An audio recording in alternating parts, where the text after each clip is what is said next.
Thank you again so much for watching this video. I hope that you enjoyed this sermon, but before we get to that, I just want to say, if you're ever in the Dallas or the Plano area, we would love for you to come and worship with us here at the Church of Christ on McDermott Road. And if you haven't done so already, you might hit that subscribe button so that you'll be notified anytime we have new sermons or Bible studies come out for you to view.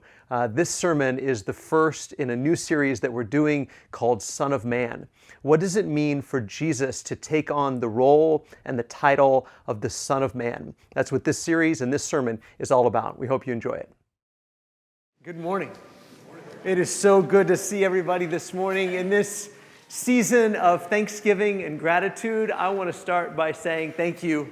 Thank you for the last 3 years. Today, December 1st, is actually mine and my family's 3rd year anniversary of being here. And so thank you for putting up with me for the last 3 years. And I hope that you'll put up with me for another 30 or so, because that's how long I'm planning on being around. I hope you'll deal with that, Thank you, really, for being who you are, for loving my family, for loving Jesus, and for allowing God to work in this body of believers, because I truly believe that God is doing and will continue to do a great work in you. So thank you for being who you are. We're starting this new series this morning talking about a theme that isn't unique to the Gospel of John. We've been in the Gospel of John all year long, and this month's theme isn't unique to John, but it does pertain to John. Because Jesus, in all 4 gospel accounts, he very rarely, if ever, refers to himself as the Christ, the Messiah, the Anointed One. Other people refer to Jesus as the Christ, the Messiah, the Anointed One. We refer to Jesus and say he is the Christ, the Messiah, the Anointed One. But when Jesus talks about himself, the title he prefers to use about himself is, can you guess? Son of Man, right? Son of Man. Jesus calls himself the Son of Man. So what does that phrase mean? It's incredibly important. And it's incredibly life-changing when we understand not only how Jesus works into this theme, but how we step into this theme as well. In one sense, Son of Man simply means human being. Human being. Man, the Hebrew word for man is Adam, which sounds like what? Adam, right? So the son of Adam. So it means a human being. It means humanity in general. But Jesus claims this as a title and a role. We'll talk about several different ways that he means that, but Jesus is the Son of Man. He is the human being. He is the human being that other human beings should have been. He is the human being that other human beings could have been. He does what other human beings should have done. And I know we're pushing back, and we're thinking, but isn't Jesus God? And yes, Jesus is God. As John began his gospel account and says, in the beginning was the Word, and the Word was with God and was God, and that Word became flesh. So Jesus is divine, he is God, but at the same time, Jesus is, will blow our minds this morning, is more human than you. He's more human than me. Jesus is the most human person that has ever been. And you say, well, how is that possible, Wes? How could somebody be more human? Either you're human or you're not human. And how could Jesus be more human? Let me paint you a picture for just a second. Imagine somebody with hundreds of millions of dollars in their bank. I can't hardly imagine that, but try to imagine hundreds of millions of dollars in their bank account, and they started writing checks for $1 million a piece. I'd like to get one of those. I don't know about you, but they start writing checks for $1 million, and they tear it out and they hand it to somebody. And the first person they hand it to takes this $1 million check and they just wad it up and throw it away. The next person gets a $1 million check and they use it like a tissue and they blow their nose on it. And then the next person gets the check and they, maybe a little bit more useful, they turn it over and on the backside they just start taking notes on it, right? And they use it like a scrap piece of paper. Another person folds it up and uses it like a paper airplane, has a real good time with that $1 million check, throws it out like a paper airplane. Another person is very caring and compassionate and sees somebody with a wound and uses the $1 million check to bandage the wound. And you think, well, that's nice, but you could have bandaged a whole lot more wounds with that, right? And then the last person finally takes the $1 million check and deposits it into their checking account and uses it wisely. So of all of those pieces of paper, of all of those checks, which check was the most check, right? Which check was actually used for the purpose for which it was created?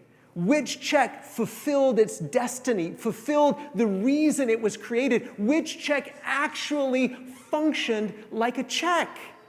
You see, this is what Jesus is. Jesus is the ultimate human being. Jesus does what other human beings, what humanity should have done. He becomes and is what humanity should have become and should have been. We might put it this way. In Jesus, we're not only invited, this is the next slide.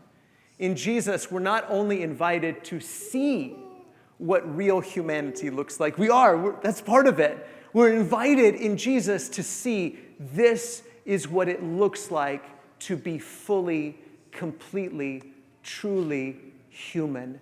This is what humanity should be. This is what humanity could be. This is what humanity ought to have been.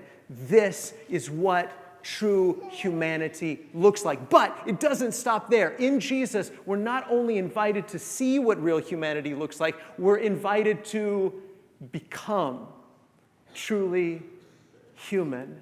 And this is what the New Testament testifies to over and over again. Isn't this how John opens up the gospel account by saying, all of those who believe in him, he gave the right to become children of God.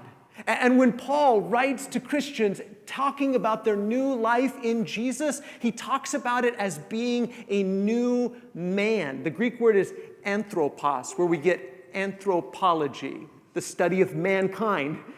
You become a different kind, a new kind of human in Jesus. So Jesus not only gives us a glimpse, this is what true humanity should look like. This is what it looks like to truly live out the reason, the purpose for which you were created. But he invites you to be born again by the water and the Spirit and to become truly human. And so when we look at Psalm 8, I want us to keep that in mind. So if you have your Bible, let's look at Psalm 8 together. The psalmist says, "O Lord, our Lord, how majestic is your name in all the earth. You've set your glory above the heavens. Out of the mouths of babies and infants, you've established strength because of your foes to still the enemy and the avenger." I read a commentary this week that says this is the only psalm that is addressed entirely to God. And the psalmist is just completely overwhelmed with who God is and how big God is and how awesome God is. And if we're going to understand humanity, if we're going to understand who Jesus is, who we are as human beings, then it has to begin here with a true appreciation and understanding of who God is. The psalmist says, even the babies, every time they coo and babble, they give testimony to who God is, the God who stills his enemy and the avenger. Verse 3, "When I look at your heavens, the work of your fingers, the moon and the stars which you've set in place," and again, I don't think the psalmist had a telescope, right, at the time. And he certainly didn't have a rocket ship to go up and explore space. But even in his day, as he looks up at the stars and at the moon and at the sky, he's just overwhelmed how big it is. And now, living when we do, and the more we discover about how big our galaxy is, the universe is, the cosmos is, we're just overwhelmed at the greatness of it all, aren't we? It's just so big. And God, if you made all of this, if these moons and planets and stars, if they're the work of your fingers, how big and awesome you must be. And then he asks this question, what is man that you are mindful of him? And the Son of Man, Ben Adam, that you care for him? Now, when he talks about man or the Son of Man, is he talking about one specific man? No, he's talking about mankind, humanity. What are we? Right? And the more we look at the universe, the more we realize, man, we're just a speck on a rock that's floating around the sun. We are tiny little creatures. We are so small. And the psalmist says, God, you're so big, and the universe is so big, and the sun and the moon and the stars are so awesome and great. And every time I look up, I'm reminded how big and how awesome you are. And then I'm overwhelmed by this question. What are we that you would be mindful of us? What are we that you would care about us? What are we that you would listen to us? If this story is true, that the God of the universe made a covenant with Abraham and with Abraham's offspring, and now as Christians we understand with his offspring Jesus and with all of Jesus' people, and we look and we say, who are we that you would love us and make covenant with us and listen to our prayers and take care of us? What are we? We're tiny specks on a floating rock around the sun. And yet you love us and you care about us and you listen to us. So maybe some observations. One is that our humanity can only be understood in light of good theology. You know what theology is? It's the study of God, right? And every human being is a theologian. Do you know that? Every human being is a theologian. Some human beings are better theologians than others, but every human being is a theologian. We all have thoughts about God, whether there is a God, and if there is a God, what kind of God he is, who is this God? We're all theologians. And humanity, what it means to be a human being. What are you? What's your purpose? Do you have a purpose? What does it mean to be a man or a woman and to walk this earth? What are you here for? What are you doing? What does it mean to be a successful human? What does it mean to be a failure as a human? You can only have a right understanding about humanity in light of good theology. If you don't realize how big and how awesome and how wonderful and majestic our God is, then you will have a skewed perspective on who you are. But secondly, good theology fills us with at least a couple of things. One is humility, doesn't it? And you say, God, you are so big and I am so incredibly small. It fills us with humility, but it also fills us with adoration to say, God, if I'm so small and you're so big and you're so awesome and I'm so relatively insignificant and you love me and you listen to me and you care for me, I adore you. I am so thankful for you. I could spend my whole life praising you and trying to come up with words good enough to say thank you for who you are and what you've done. Good theology fills us with humility and adoration. But here's the surprising part, verse 5.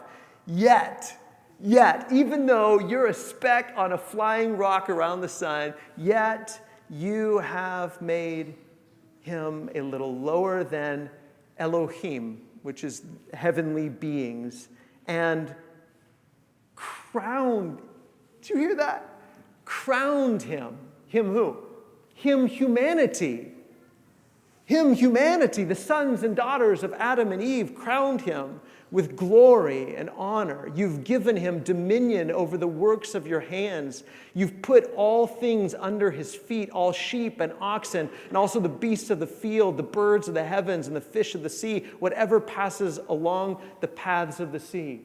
This is the surprising part about good theology, is that God has crowned humanity with glory and honor and given humanity dominion over his creation. And the psalmist is really reflecting on the creation account, isn't he? This is exactly what the creation account is all about, that God created Adam, man, Adam and Eve, to be royalty and to co-reign with him and to rule over, to cultivate the land, to name the animals. And God made them to rule. But we could also reflect on the fact that they didn't rule the way they were supposed to rule, did they? And we haven't ruled the way we were supposed to rule.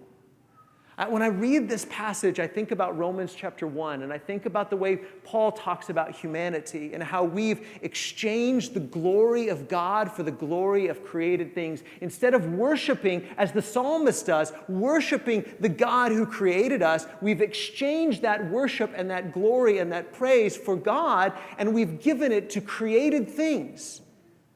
We've pursued, instead of pursuing God, we've pursued pleasure and prosperity and power. And we have become enslaved to sin and death. Our rule has turned into ruin because we failed to recognize the very beginning of this psalm, that it's God and His majesty and His name. In fact, the psalm ends the same way it starts. O Lord, our Lord, how majestic is your name in all the earth. The only way for humanity to achieve its potential is for humanity to recognize God's sovereignty. So let's kind of summarize those points from Psalm 8. Here's sort of a summary. Number one, our humanity can only be understood in light of good theology. You cannot understand who you are, how valuable you are. You cannot understand what it means to be a human being except in light of a right understanding about who God is and who He created you to be. Number two, good theology ought to fill us with humility and adoration. Humility towards ourselves, adoration towards God. And three, the surprising part about good theology is that God chose to crown humanity with glory and honor. That's what a human being is. Glorious. An image bearer of God. And isn't it amazing that the psalmist speaks about not just kings and queens, but every human being, the poor and the slave and the persecuted, every human being God chose to crown with glory and honor. So what does this have to do with Jesus? It's because Jesus is the one who, through His faithfulness, became the human being we were all supposed to be. Now, look at Hebrews chapter 2, because the Hebrew writer reflects on Psalm 8 and teaches us not only about Jesus' role in this big story, about who humans were created to be, but also how you and I, even though we've blown it, can be brought back into that story and become the humans that we were always supposed to be. Hebrews chapter 2 and verse 5. It's not to angels that God has subjected the world to come, about which we're speaking. But there is a place where someone has testified, and that somewhere is Psalm 8. What is mankind that you are mindful of them? A son of man that you care for him. You made them a little lower than the angels. You crowned them with glory and honor and put everything under their feet. In putting everything under them, God left nothing that is not subject to them. Yet, and here's the thing, here's what we were just reflecting on. Yet at present, we do not see everything subject to them because we've turned our rule into ruin. And we who were supposed to be royalty and reign with God over His creation, we've worshiped the creation rather than the Creator. And so, as at present, we do not see everything subjected to humanity. But, the Hebrew writer says, but we do see who? Jesus. But we do see Jesus, who was made lower than the angels for a little while, now crowned with glory and honor because He suffered death, so that by the grace of God He might taste death for everyone. In bringing, listen, verse 10, in bringing many sons and daughters to what? Glory. And we've talked about this a lot, haven't we? That glory isn't a place, it's a status.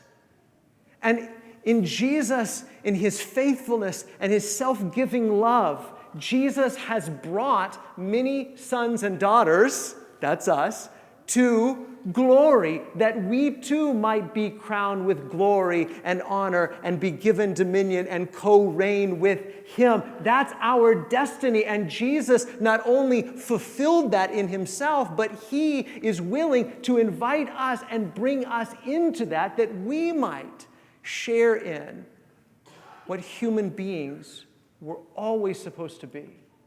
And that what we desecrated through our sin, he's willing to wash away so that he might bring us to our glorious state. Now crowned with glory in bringing many sons and daughters to glory, it was fitting that God, for whom and through whom everything exists, should make the pioneer of their salvation perfect through what he suffered. Both the one who makes people holy and those who are made holy are of the same what? Family. So Jesus is not ashamed to call them brothers and sisters. You see, Jesus gave his life.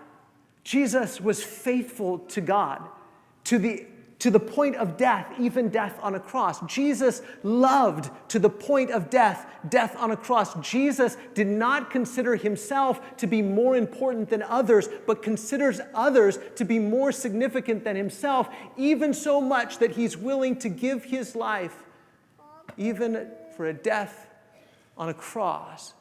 And he shows us this is what humanity looks like. This is the kind of love and joy and peace and patience and kindness and goodness and faithfulness and gentleness and self-control that human beings were always supposed to live with. But in your flesh, you didn't live up to your calling. But Jesus not only shows it to us, he invites us into it so that through the water and the Spirit, we can be born again so that we already begin to live out this new humanity. But the Hebrew writer's point is a point that is made throughout the New Testament, that we have to understand that the glory and the honor and the crowning and the dominion that are the destiny of those who would follow Christ Jesus is on the other side of suffering. Jesus would say, if you want to follow me, you've got to deny yourself and pick up your cross and follow me. It's not to say we're all going to be martyrs, but it does mean we all have to live out and embrace the same kind of selfless love. John would say in 1 John 3, verse 16, he said, we know love by this, that Jesus gave his life for us, and we ought to give our lives for the brothers. This is what love looks like. This is what it looks like to be a human, is to sacrifice and to suffer for one another, to lay down your life for one another, to love each other, to be faithful to God. This fruit that the Spirit produces in us that's full of love and joy and peace and patience and kindness and goodness and faithfulness and gentleness and self-control. This is what humanity is supposed to look like. And Jesus not only shows you a glimpse of that, he invites you to embrace it and start living it out now. Even though there may be some suffering involved and some sacrifice involved, but this is what we were created to do. Here's our moment of truth question. Understanding that glory lies beyond the cross, will you embrace Jesus' way of being human? Jesus would put it like this in the Gospel of John. They will know you are my disciples by the love you have for one another. He says, this is my commandment, that you love one another as I have loved you. What does it mean to be a successful human being? I mean, what does it mean when guys do this all the time. You say, you're the man. No, you're the man, right? You're the man. What does it mean to be the man? What does it mean to be a real man? What does it mean to be a real woman? What does it mean to be a real human? What does What does it look like to successfully navigate humanity? To be human, to be good at being human. Jesus not only shows us that, this is what it looks like to love.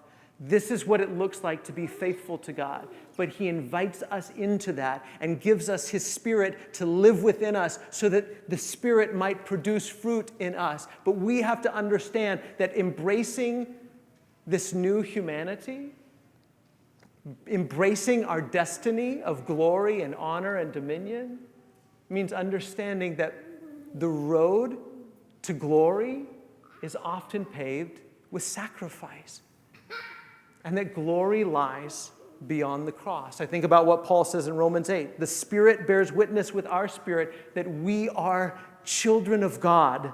And if children, then heirs, heirs of God and fellow heirs with Christ, provided we suffer with him in order that we also may be glorified with him. Suffering is not a bad thing. Sacrifice is not a bad thing. We tend to think that it is because we tend to pursue pleasure and prosperity and power. But Jesus says that's not the real way to be human. That's not the way to live as a free human being. That's the way to be an enslaved human being. And he wants to break us out of that so that we spend our lives for each other and spend our lives in faithfulness. And Jesus says this is what you were created for. Paul says in Ephesians chapter 2 that God has all kinds of good works prepared for us to do, that we should walk in them. Let's embrace Jesus' new way of being human. That's the life to which we were committing when we were baptized, isn't it? To die with Jesus and to be buried with him. And as Paul puts it in Romans 6, to be raised up, to walk in newness of life, a new kind of humanity. And imagine what this group of people, much less all the Christians all over the world, 1,000 Christians right here in Collin County, all living as a new kind of, different kind of, Jesus kind of humanity. Imagine what we would do in the world, what God would do in the world through us if we truly embraced Jesus' way of being human. But sometimes along the way, we lose sight of who we are, of who he is, of where we're going and what we're doing, and we need prayers and we need encouragement. So if we can help you this morning in any way, now's a great opportunity to come forward as we stand and sing this song.